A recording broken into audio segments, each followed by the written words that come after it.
good day. The one thing I meant to say is for everybody to keep deeply in mind that we are of this earth. We have like environmentalists and the government trying to act like we're just these horrible, destructive animals on this earth. I mean, humans are, but besides that, we are meant to be part of this. If you have children to teach them, they are part of earth. They're not these horrific earth destroyers. Um,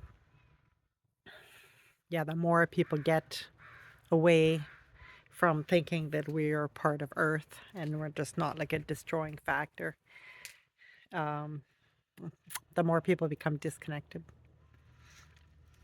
And so I think it's so important.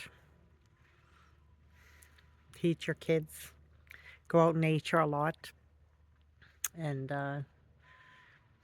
make them feel like they're connected because they are.